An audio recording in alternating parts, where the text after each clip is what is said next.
Welcome to the Undrafted, Uncensored cast of Pod. Hosted by Nick Archuleta. Mosted by Colin Zanker. And last but certainly is least, Joseph Goodwin. Possibly. Welcome in everyone to the Undrafted Uncensored, part of the E5280 Sports Network, where even once in a while we can be serious as well. And we'd like to offer our condolences to the family and friends of one Carl Weathers. Whether you knew him as Apollo Creed or Chubbs or Grief Karga, the man touched a number of generations in his acting career, and very sad to hear of his passing. Yeah, we'll be missed. I saw it and I was like, wait, it's not April Fool's Day. You can't do this. Right? But the picture is perfect of him. Some of the pictures that they sent out of him from Happy Gilmore are just playing the piano in his white suit. It was a good tribute and good to see the outpouring for a respected man, who was a professional athlete turned actor and, really made an impact in culture. Yeah, I mean, Gina Carano was even saying how, when she got onto The Mandalorian, he was quite the big help. Jon Favreau wanted to make sure that she had somebody that she can connect with that could help her with her acting, with the transition from MMA fighter to acting. I don't mean to knock Gina Carano, but the one time I was supposed to see her fight, she had an injury. Seems to happen in MMA. Yeah. But aside from my disappointment in fighters, Cliff Kingsbury apparently likes to disappoint the Las Vegas Raiders, as he is now out as the Raiders OC and is the number one contender for, you like how I did that? Number one contender for the Washington Commanders OC spot. I don't know if you read my intro to this, Nick, but I said the Raiders got McDanielsed again. It's the gift that keeps on giving, right? Because it was every year, for the Broncos after McDaniels is gone, you had to see McDaniels on some other sideline, and it was usually the Patriots a lot, and it just kept on giving. So you had to know that that stank is still on the Raiders. Yeah, you gotta wash your sheets a few times after he's been around. Yeah, and they obviously. Vegas is even dirtier than it was beforehand, having let McDaniels coach there. Ooh, sleazy town, but still some good spots to eat. Oh, ain't no doubt about it. Just don't go in the kitchen. You don't need to know how it's made. You just eat. You don't want to know how the sausage is made. Exactly. Or what sausage has been in there. It's just a key, I could probably walk into a lot of kitchens we discussed it, but the delicious food they put out, I don't care. I don't want to see it. I don't want to know. I'm in a kitchen myself, and not that my kitchen is not clean, but you've been in enough kitchens, and you don't know what everybody does in any kitchen. So it's like Coors Field. There's only a few stands I will eat food from, and that's no stands in the last few years because I'm not spending money there. But only a few stands do I trust the employees and the people who work there to make my food correctly and not get me sick. And speaking of the Commanders, they've also added Dan Quinn as their head coach. Probably part of the reason why Kingsbury decided to head out to DC. How do you feel about that, Colin? It's an interesting move. Well, there are two coaching changes that seem to have the heir apparent already in house, and one that you had no clue what was happening, but they had the heir apparent all along. Those two that you thought had the heir apparent are Washington with Eric Bieniemy and the Chargers with Kellen Moore. And then you had New England, who all of a sudden comes out of nowhere and fires Bill Belichick, and then it's Jared Mayo. We already had an agreement. Like, what the hell? Who saw that? Smartest man in the world, though. Yeah, Mayo's the smartest man in the world. Oh, by the way, when you get rid of the old guy, I'm head coach. Right? Sign there. Yeah, put that in there. Which once again, just to go full circle, makes Josh McDanielsed the dumbest guy in the world uh, for leaving what was his, I'm sure. But Exhibit 28. yeah. Are we only at 28? It's probably like 28C though. We're only on this year. We're not to the other years yet. Yeah. It's been, there's only been 34 days in this year, so it's they add up quickly. I'm surprised at Washington. I'm not surprised that Washington hired Dan Quinn because Dan Quinn has been talked about for the last 3 off seasons. This will be the 3rd off season he was talked about as being a head coach. I am surprised that Belichick didn't land anywhere, and I'm really surprised that Vrabel didn't land anywhere. Vrabel's the biggest surprise. Vrabel is totally the biggest surprise. You look at what he did with that Titans team, and I mean, he had a somewhat aging running back. Oh, but he was still. I think he had a little bit of a hard time. But I mean, I think he just had a hard time adapting his offense a little bit more. But I mean, you look at what he did with that team. He turned them into almost a perennial playoff team. They were the number 1 seed, like two years ago, so 3 seasons ago now. They were the number 1 seed, I want to say, in the West. They lost after the conference championship or the divisional round. But that had to be 3 years ago now. I want to say either way, they were the number 1 seed. They lost in maybe it was the COVID year, maybe it was 4 years, but they were always in the playoff hunt. They were always beating good teams, and he had no quarterback. Will Levis and Ryan Tannehill. I mean, Tannehill had okay moments, but so did Tebow. I mean, so do most quarterbacks in the NFL have okay moments. Every quarterback's going to have that flashy moment, too. What? Every quarterback's going to have that flashy moment, too. Yeah, so for him, it's inevitable. Yeah, for him to put together multiple years like that, and while everyone else is zagging, he's zigging with the running game. Vrabel is he's a true coach that really gets the most out of his team and really can adapt his squad to not his playing style, but to their strengths. I think he's very pliable as far as his coaching style goes. You give him an air raid type of offense, he'll be able to run that. You give him an offense that needs to focus on the running game, he'll be able to obviously do that. You give him a defensive-minded team, he can obviously coach with that too. So I'm very surprised at Vrabel not being hired. And here it goes, Nick. I don't think the Broncos have a bad season, but if the Broncos really do end up getting their quarterback, their guy this year, and it just looks awful, maybe Vrabel's the Broncos coach next offseason. That would make me so happy. And so just real quick, just so you have it, 2019, 18 is when Vrabel took over. So they were 3rd in the South. They were 2nd in the South. In 19, they won the playoff card and divisional rounds, lost in the AFC Championship to the Chiefs. Comeback player of the year that year was Ryan Tannehill. 2020, they were 1st in the South, lost in the wild card to the Ravens. Derrick Henry, offensive player of the year. 2021, they won the South again. They lost the divisional round to the Bengals. That's where they were number 1 overall. They were number 1 overall. 12-5. And then 22, they were 2nd, and this year they were 4th. So 3 seasons ago, however you want to put it, is what I was. Yeah, they were number 1, but they were always up at the top. And the South was weak. Whatever. I mean, you still had to win, 10, 11, 12 games a season, which meant you're beating other good teams. For being in a crappy division, they lost the divisional round. They lost in the AFC Championship.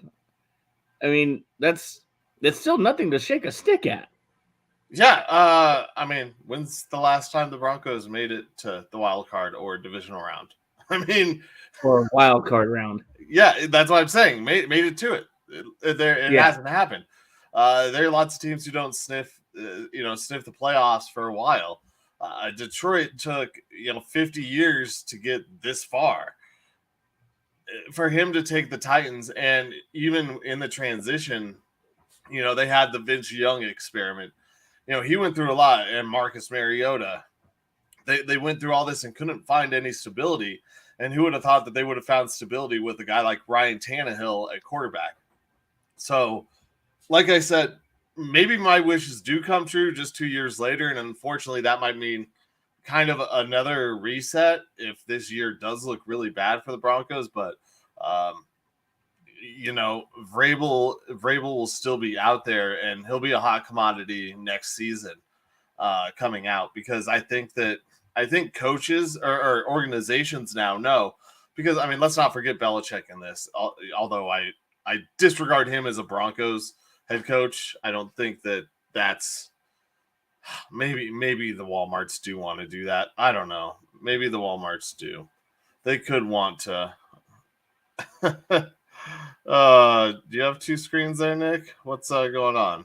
No, I don't know what's going on right now. My computer hates me. Okay, hold on. Let me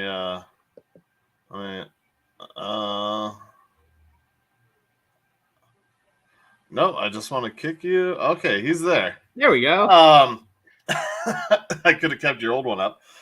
So, yeah, don't forget Belichick being out there.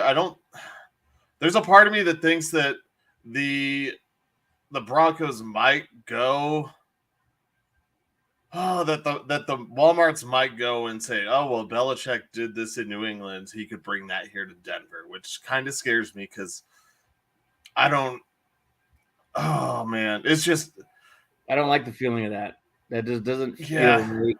And not just because of Bill. If he starts winning, though, that's the thing. He's shown to be a winner, and I would just prefer Vrabel, because I think there's more longevity and the ability to be a longtime coach in Denver there, much more so than there would be Belichick. Belichick is definitely a short-term answer. So I could see it happening this offseason, although I still think the Broncos will be giving Peyton 3 years, especially if they end up moving up and drafting a quarterback, unless it's literally a Nathaniel Hackett clusterfuck disaster. Then they'll get rid of Sean Payton after this season, and it'll be and then my theory of just keeping Hackett or whoever for one more year as a slappy would have really come to fruition. Right. Yeah, if you're gonna play that game, at least then you have first round draft picks.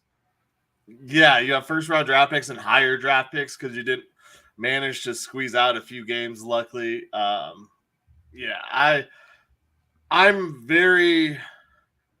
are a lot of storylines heading into this next season, and a lot of it does involve not only the new coaches, because there were 6 total new coaches this go around. Is that right? 5 or 6 new coaches in the league. Some of the guys whose names were on the hot seat are kind of off of it. But you also have coaches whose names are still on the hot seat. Sirianni is Sirianni in Philadelphia, is Jonathan Gannon in Arizona. He started to get a lot out of his players at the end of the season. They were playing hard for him. Mike McCarthy. I was just saying, how much longer is Jerry Jones going to put up with McCarthy? Brian Daboll, Sean McDermott. There's 5 teams right there that Chicago. I didn't even talk about them. Chicago. Oh, yeah. What happens with them if Eberflus fucks it up? Like he has been. There are a lot of storylines, and it's I hope we as Broncos fans don't look back at this Sean Payton hire and see this crop of new coaches this year who are all pretty damn good, in all honesty. They're not all going to succeed. I'm not saying that. No, but they all have really good credentials. All these guys who got head coaching gigs. So, but it's really going to hurt if Payton comes in, continues to destroy the organization, and the Broncos could have had one of these coaches coming in with their first round draft picks. Mm-hmm.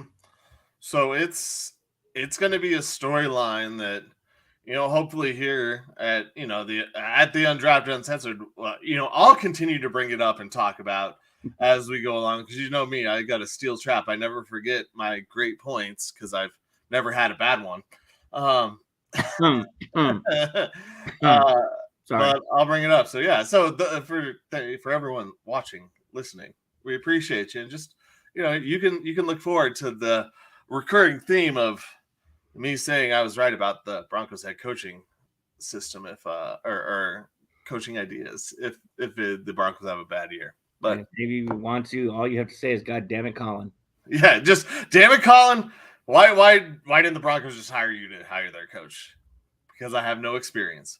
But I would have hired a coach with no experience because I wanted. Oh, and Ron Rivera is still out there too. Yeah. I didn't even mention that. Yeah, so Vrabel, Ron Rivera, Bill Belichick, all out there up until this next offseason because I don't see any teams bringing in those players halfway through the season. Maybe New England would do it if Mayo was having a bad season. That's a possibility, but I don't see any of those guys going into a terrible situation halfway through the season to try and save someone else's mess. So I don't know. I'm kind of at a frustrated point with the Broncos because the options were just so much better this year for coaches. Yeah. Well, and it was like they jumped on the first horse they sat on. And that was all they just saw the horse, looked at it, sat on it, and went, this is the one we want, without trying anything else out, or at least analyzing the potential hazards that came with that. Because, we all saw Sean Payton down in New Orleans. They ended up starting to get themselves into a cap hell when he was still there. And he was part general manager. So he's partially responsible for that. They're still trying to climb out of that. Now you bring him in here, you've thrown away 2 seasons worth of first-round draft picks now, which doesn't help any organization. All it did was just get you the guy that they were going to get rid of anyway. I mean, New Orleans didn't even have – he wasn't even coaching. He was sitting in a desk as an analyst for Fox. Yeah. Hey, look who we got. Hey, what's up, fellas? There he is. So – yeah, he's sitting there with Fox, and then they're playing the game roundabout with, are we going to sign him? Is it going to be Harbaugh? And then one of the other guys I didn't even mention who gets hired, Raheem Morris, who I mentioned in the Broncos talk last year. Like, Raheem Morris gets hired this go around, and I said maybe give another guy, a different guy, a second chance at coaching. Someone who didn't quite have a tenure so much behind him and had an opportunity to learn from their mistakes. So it's, yeah, I just sit here and look at the coaching options that are out there for all of these teams and even the ones that are left. And it's like, man, I probably would have taken 2 out of the 3 of those over Sean Payton, and Sean Payton and Bill Belichick probably would have been a wash. But Bill Belichick doesn't lose you a first-round pick. Well, that's probably why it's a wash, though. Because, I still don't like the idea of Belichick. Yeah, that's what we were just saying, and it's kind of like it's a wash because, yeah, you don't lose your first-round draft pick, but also how long is Belichick around for on this go-around? Is he just trying to get his, total wins record and then kind of peace out? So yeah, that's why it kind of becomes a wash, because I think Sean Payton is a longer term possibility as a coach. But I brought this up, Joe, earlier, and I'd like to get your take on it. Is I said if Sean Payton gets his guy, gets his quarterback, and it looks like absolute, hack it crap this season, and Vrabel's still out there next year, you cutting ties with Sean Payton to go get Vrabel? Yeah. Are you giving him 2 years with the new quarterback? Like, I'm talking a rookie quarterback. Broncos move up, get a quarterback. Excuse me. I mean, it depends. It could go a whole myriad of ways. The rookie quarterback could have a couple of good games. It could be like Drew Lock, where he looked okay and just needed to build on some stuff. And in that case, you don't want to change the system, change the offense, get a whole new coaching staff right away. If there looks like there's some promise. But if the games that you're losing seem to be because of coaching, then I think you need to just bite the bullet and change the system and move on, but not change it. Obviously, it was like 4 years in a row that like Drew Lock had. And we're hoping that the rookie is better than Drew Lock anyway.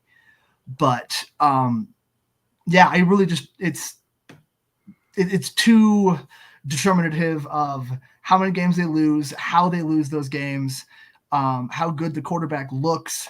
Does it look like the offense is holding him back, or does it look like the offense is going to be too much for him, or who knows? Like that's going to be really tough to just straight up say, but I'm more than open to the possibility of moving on and just getting the right guy, whoever that is. I really don't care. If you can be sure after next season that Sean Payton's not the guy, then that's it. You just move on, find somebody else, Well, and see, that's where I sit there and I'm like, if it's bad, if it's a 3-win team, even with a rookie quarterback, and maybe he shows flashes, sorry guys, see you later, and I'm going Arizona Cardinals on it. New coach, new quarterback. Like if the new coach wanted to bring in another or a different quarterback, because I think a guy like Sean Payton showed this year that he can get the most out of his guys with the wins that they got. But if it looks bad and he's not able to adapt and communicate with the rookie quarterback and the season is bad, I say you gotta cut bait with that. Well, we saw his communication skills this year. Yeah, we did. And that was just with the Sorry, movie. what? Thanks for joining us, Joe. I just don't know. I don't know what. I don't know. This season the Broncos have to win games. I mean, it is Sean Payton is on an absolute must-win trajectory. Well, that's because he set himself up to be in that must-win now. When you basically are fighting with your starting quarterback on the sideline and trying to flex as much control as you can over an organization to the point where, this stuff is so out in the public that you have no choice now because you said you wanted your quarterback. Here's your opportunity. Right now you sit at number 12. And once again, the trade capital you have is limited, but you have some. But I mean, the problem too is you want to move down in the first round. Well, guess what? Now you got to lose PS2. Mm-hmm. That's your high, and you're going to reset the defense now when you have a couple holes to fill instead of one of your leaders. And that's if Justin Simmons comes back.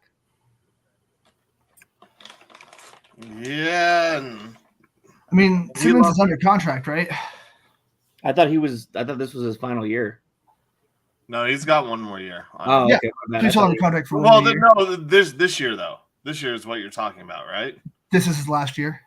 Yeah. Well, I meant this last season we just came out of.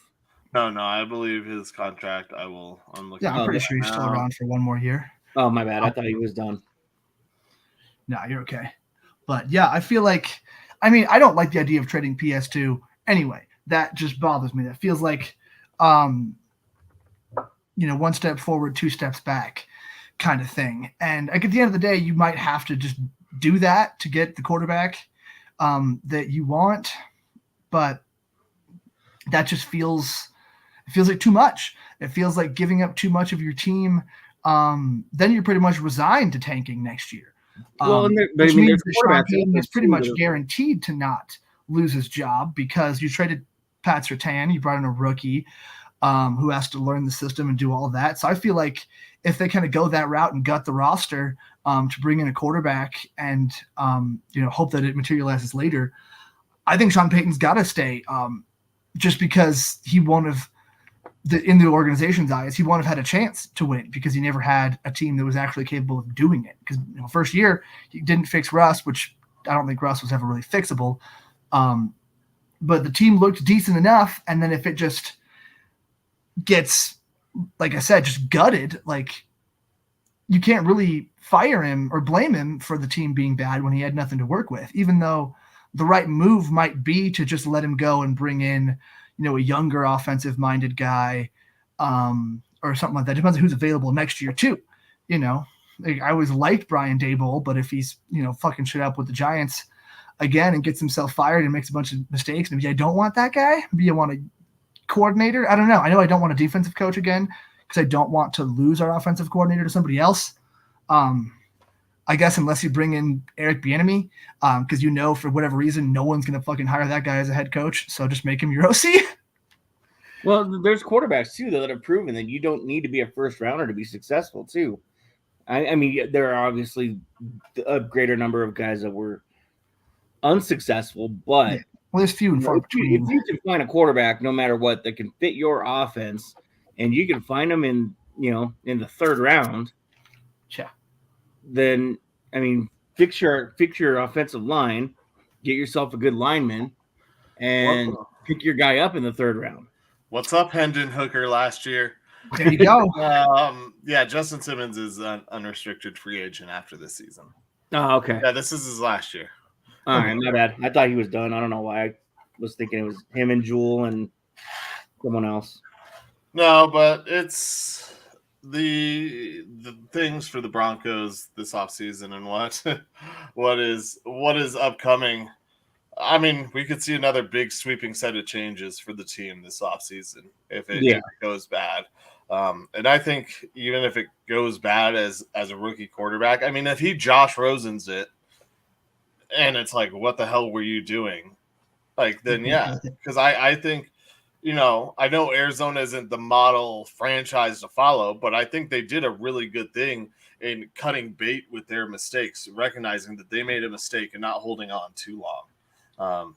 That's something that I really commend them for, to be honest with you, because they made some stupid trades, but they also just said, all right, this isn't the guy. We're getting rid of him. We're getting rid of the coach, and we're moving the next one. This didn't work. So, they weren't trying to put a square hole or a square peg into a round hole.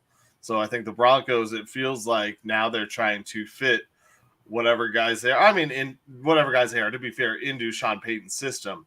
But that's a difference from what I talked about earlier with Vrabel. Vrabel seemed like he had the ability to adapt to his players and their playing style. When Ryan Tannehill was having his NFL Comeback Player of the Year season, he was letting Tannehill throw more. Yeah, they were still a run-heavy team, but Tannehill had did he have 5,000 yards or maybe like 4,500 yards that season?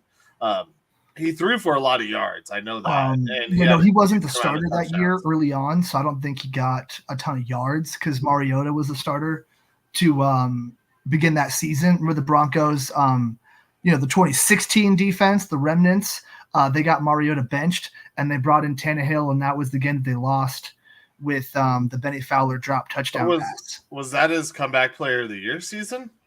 That was the year that Tannehill? I think it would have been. 2019 was his Comeback Player of the Year. 2019? Yeah. Oh, okay. Because he played all the games that year and threw for close to 5,000 yards or something like that. He had 38 touchdowns and 7 picks or something like that. I remember having looked it up before. Okay, so that was later on then when they were already pretty established. Was that the year they went number one seed? No, that was 2020 was when he had 3,819 yards. 2019 he had 2,742. And he probably rushed for a bunch then.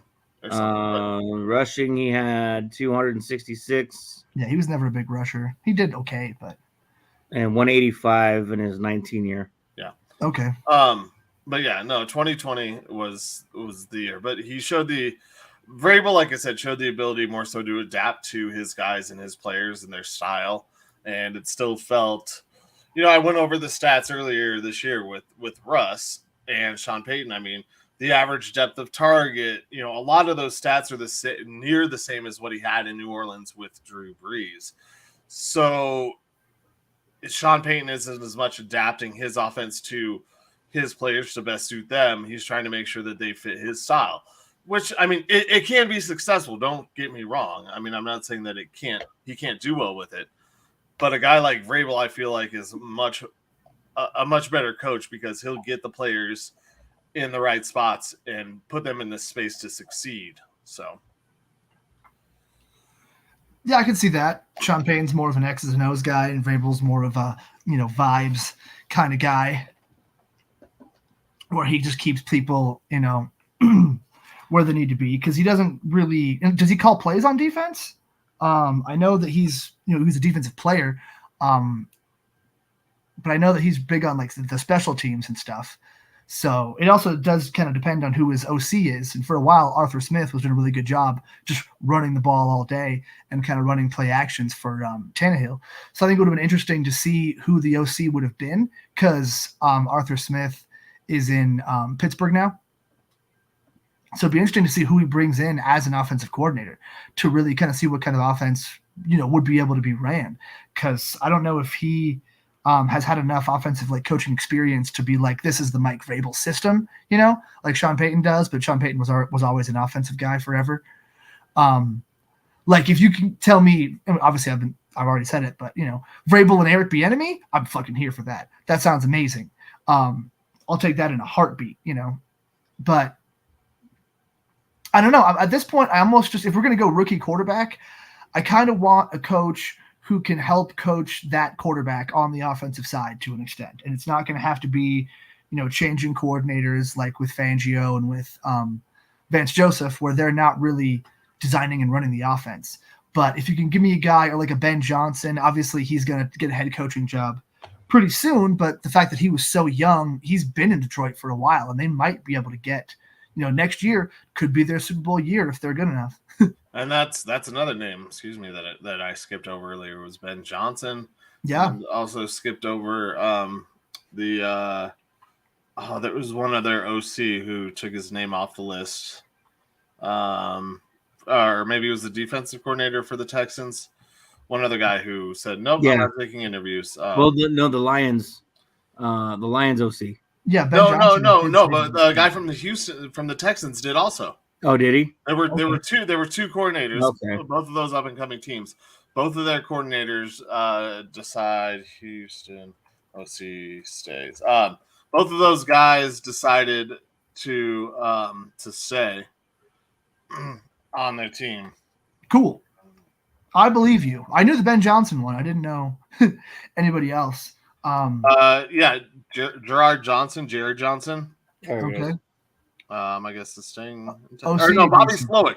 Bobby Slowick. That was 3 days ago, along with Jared Johnson. But Bobby Slowick was their OC, who was also taking interviews. Despite numerous interviews for head coaching jobs, Bobby Slowick is staying with the Houston Texans. Well, good for them. So, he's another head coaching candidate.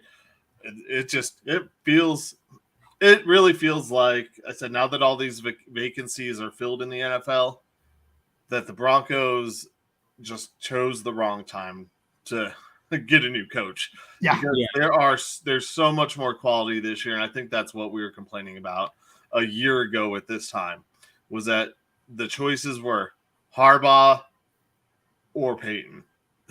Yeah.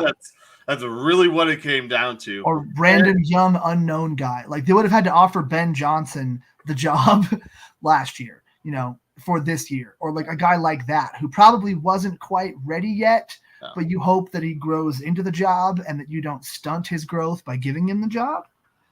You don't coaching equivalent of David Carr.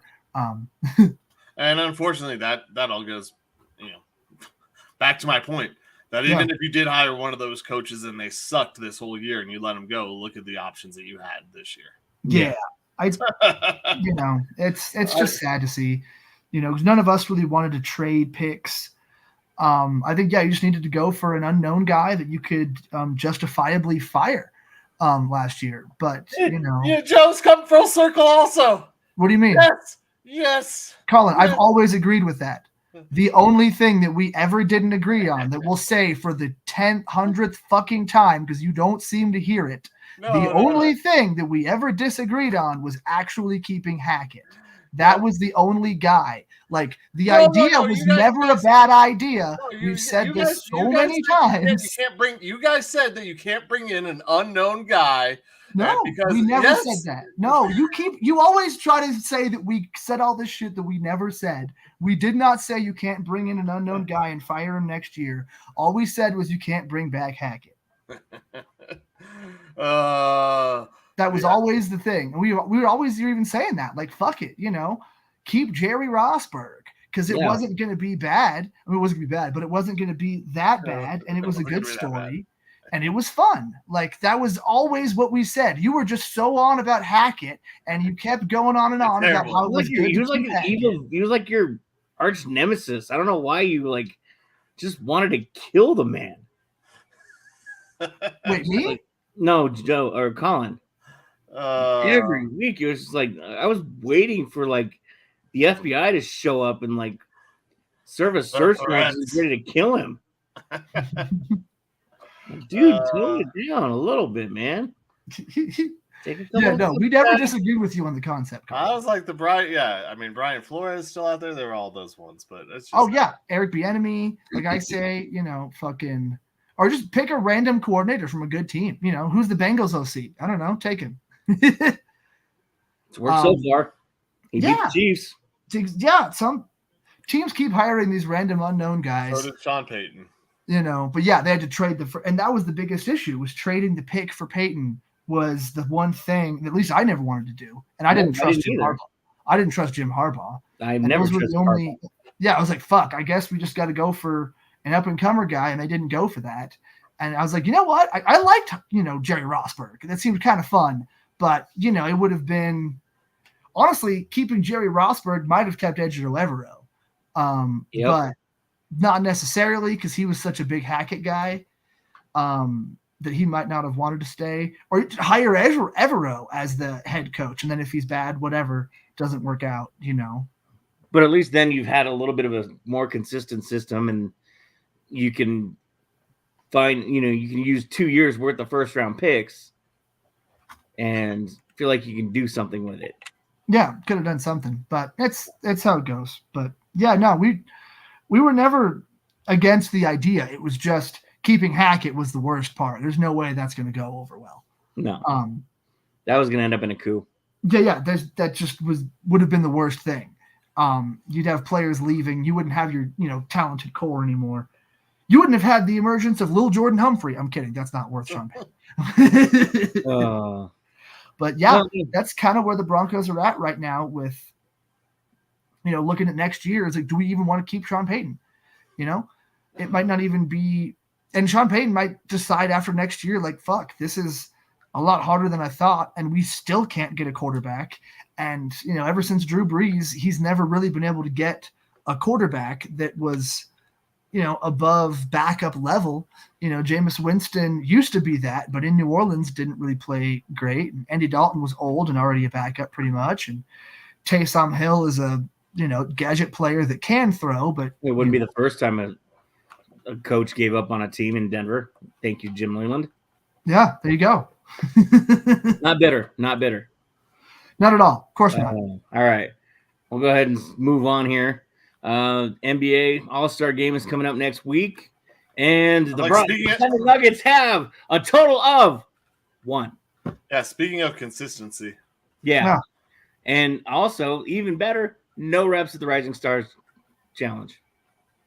Really? That's bullshit. Not get any. Christian Brown and Peyton Watson should 100% be in the Rising Stars. I agree. If Jose Alvarado was in it last year and had a breakout game, sort of, because he hasn't had a breakout year in the NBA, but like Christian Brown and Peyton Watson, especially with the year Peyton Watson has had in particular, but Christian Brown being a contributor as a rookie on a championship team, like, I guess he hasn't had the greatest season this year. No, he's having a little sophomore slump.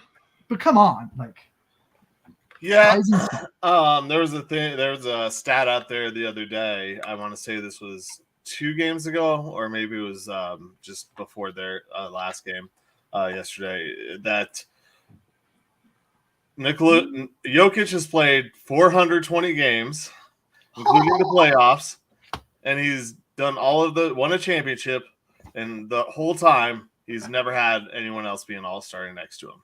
No, he's played with former MVP or former All-Stars, but he's never had someone an All-Star on his team with him. Yeah, so, it was a total Colorado stat that 420 games, no other All-Stars have ever played with Jokic in the same season. And it's only the 2 guys that were former All-Stars, right? Just Millsap and Gordon. Is anybody else even a former All-Star that played with Jokic? Yeah, Jordan. Yeah, I guess. Well, Yeah, Jordan was an all-star with the Clippers. Oh, The definitely. Clippers, No, yeah, that's not. yeah, But he yeah, doesn't play with Jokic. Like he does. He's only on the court when Jokic isn't. Well, Same but thing. That's why I went because he doesn't really Close enough. play with him. We're But- talking about the same thing. They're on the same team. Yeah, now you're just splitting hairs. Yeah. Well, because it's Jokic's performance. It's the fact that he is always playing so well. He doesn't have anybody who's a current all-star around him on the court at the time. I think that's the crazy thing about the stat, because plenty of teams have, little to no all-stars. They're just not good. The fact that the Nuggets win and Jokic does so well with guys around him that are not all-stars. Like if your backup is a former all-star, cool, but that just means usually that's an old player that doesn't have much left in the tank. Obviously, DeAndre Jordan is not that. He has plenty left in the tank, which we saw this year, which has kind of been phenomenal. I don't think he'll crack the playoff rotation, but God, I hope he does. I want to just see maybe 5 to 10 minutes a night at a DJ, just one lob per game in the playoffs. He had a dunk last night. Yeah, dude, I wonder if he And just had, Reggie Jackson had a dunk last night. That bench combo, just because that one game against the Clippers when Jokic and Murray were both out, because Murray had his injury and Jokic just had a sit day for a little ankle tweak or something, and they put up Reggie put up 32, DeAndre Jordan put up 20 something with a bunch of rebounds, and there was 7 or 8 lobs from Reggie to Jordan. I'm like, that's fucking sick. We got that Lob City bench. Yeah, I mean, I'm happy to. I was talking to Kamaje, who works at the station with myself and Joe yesterday, and it was like, I was wrong on Reggie Jackson. I was not a fan of after what happened at the end of last year. I'll fully take that out, because I didn't think he was going to look anywhere near like he has this season. He's been a great player off the bench, and I thought he lost it. I thought that was it last year. I thought his tank was on empty, but hopefully he didn't find the Barry Bonds method of staying in sports. But hey, you get caught. Right? Yeah. Yeah. I'm sure you've heard that one before. Just ask Andre Drummond, But it's pretty unreal what Reggie Jackson. Like I said, that was an L on my part, because I was not happy with that. It was just I got why the Nuggets brought him back, but I still I didn't like it, because I didn't think he had anything and had any part of this team. I thought he was gonna stunt the opportunities for Christian Braun or any of the guys on the bench, really. So I'm gladly wrong there. Thank you, Reggie Jackson, for showing up big time. Oh man, yeah, Reggie's been phenomenal. But I mean, Christian Braun also kind of has been more of a wing style guy. He's not only a forward, but he's kind of more of a wing defender, kind of efficient, relatively shooter, but not high volume shooter. So I think, just not having to put him at the guard position has really helped a lot too with his development. So it's almost been the opposite, which obviously no one could have predicted. I'm not saying that anyone could have predicted that, but he's because he's actually. But what I'm saying is that the play by Reggie Jackson was not good last year, and therefore it would hinder anyone on the court with him in this upcoming season. That's what I thought. It wasn't him taking minutes or time or anything like that. And I get what you're saying about him handling, being more of a ball handler, or Christian being more of a wing guy, but it still doesn't help when you have a guy on the court who's so incredibly inefficient and making mistakes like it seemed last year and just wasn't. I don't know what it was last year, but he's turned a corner this year. That's kind of who Reggie is, though. He's always been that guy that throws up those prayer shots because he makes them more than most people do. But, hey, there's my guy, Clayton. But, he's always going to be that guy. But when he gets on fire, oh, man. There was a couple of games last year, year before maybe, in the playoffs when Kawhi and Paul George were both out. And the Clippers took whoever they were playing. Maybe it was Dallas. Maybe it was somebody else. They took him to 6 games, 6 or 7 games. Reggie Jackson won a game or two in the playoffs for the Clippers pretty much by himself as the best player on that team. With a bunch I know, of, but that's not who he was last year. But that's not who he was last year with the Nuggets. No, but that's kind of like you can kind of expect to see that. Like he was playing so much hero ball with the Clippers that when he comes to the Nuggets, he was just doing so much inefficient, like you said, hero ball type stuff. You didn't see any of those good streaks last year. No, you really didn't. And he didn't play a ton. That's what I was saying is that he didn't need to. I thought it was going to hurt the Nuggets because you never saw any of that streaks. It felt like his tank was on empty.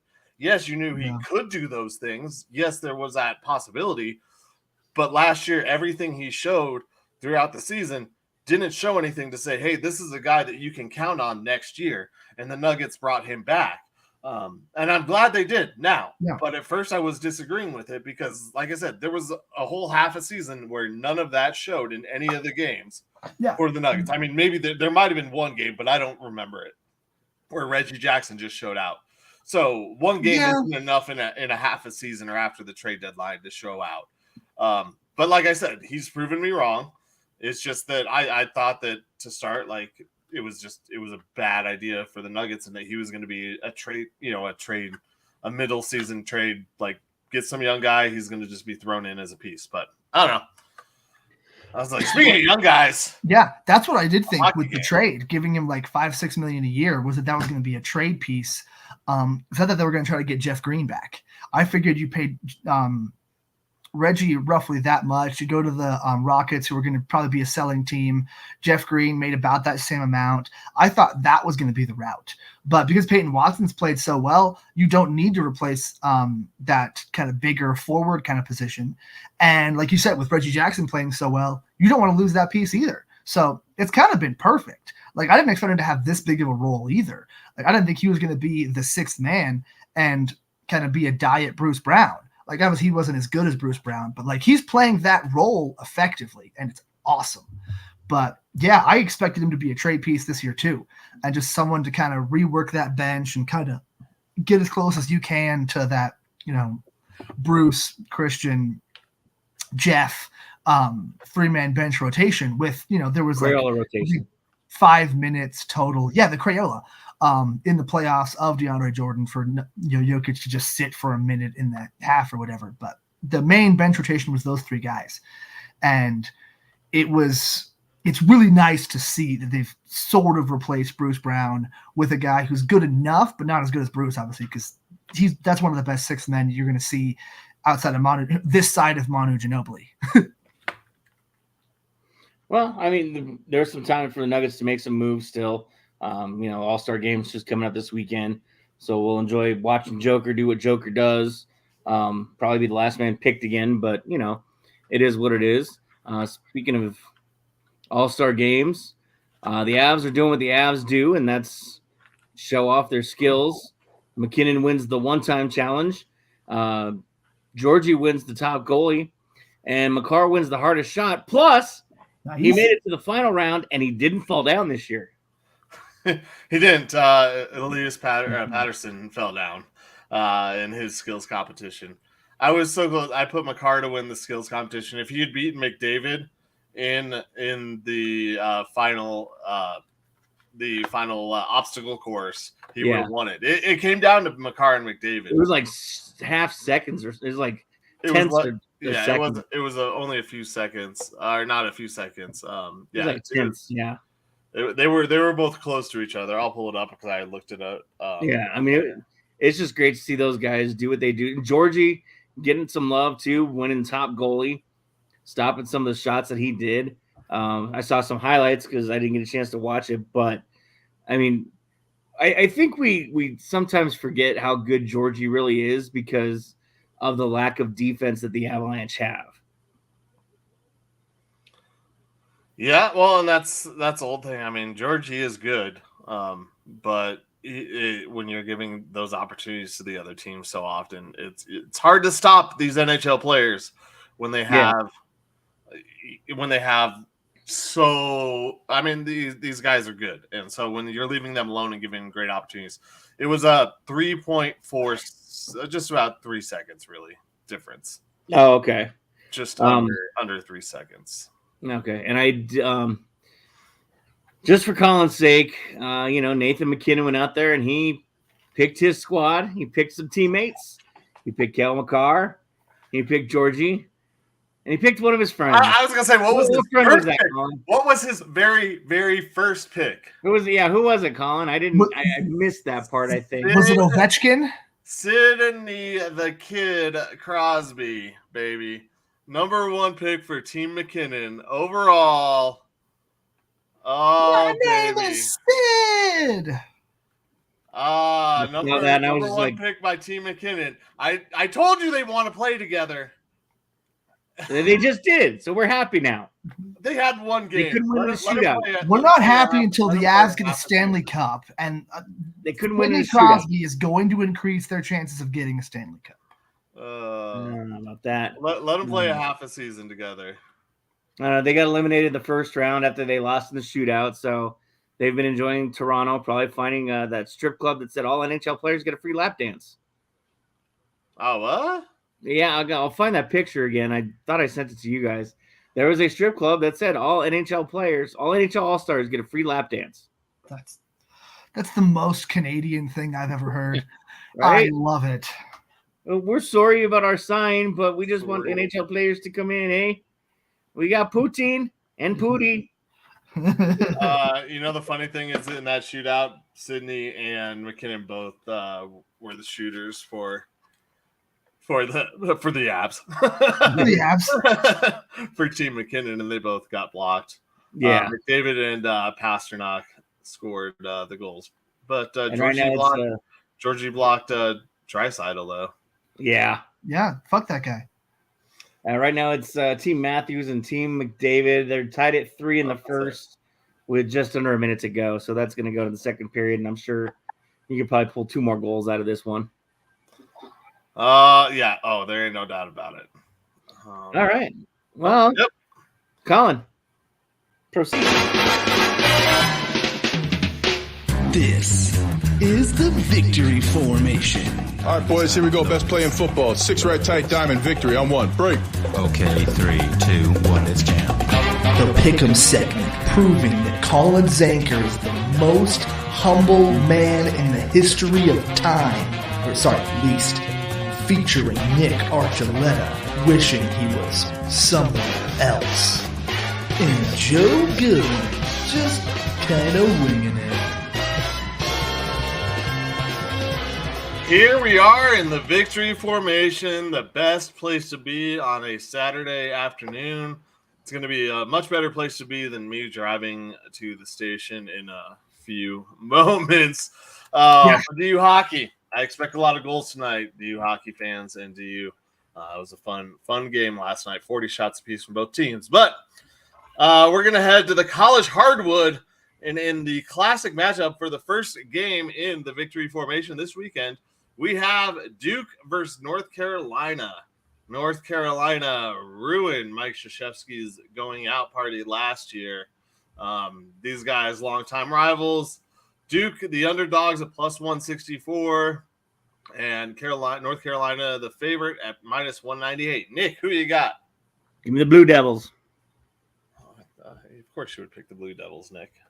Well, what does that mean? You're a little Blue Devil, you. Uppity Duke guy. That means you're a Yankees fan, so of course. Hey, all about winning. Joe, who you got? Oh, I hate Duke. Yeah, I'm taking the Tar Heels. I'm taking the Tar Heels too because I also hate Duke.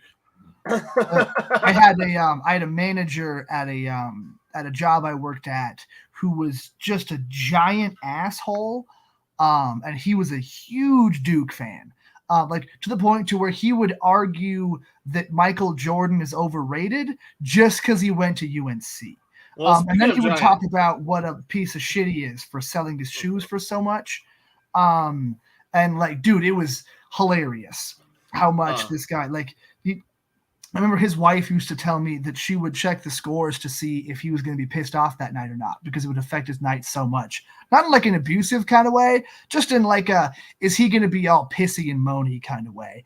And then when he found out that she was checking the scores, they lost those games. So he made her stop checking the scores because it was affecting the juju and causing the losses. So then she was more stressed because she had to check the score and like convince him that she didn't.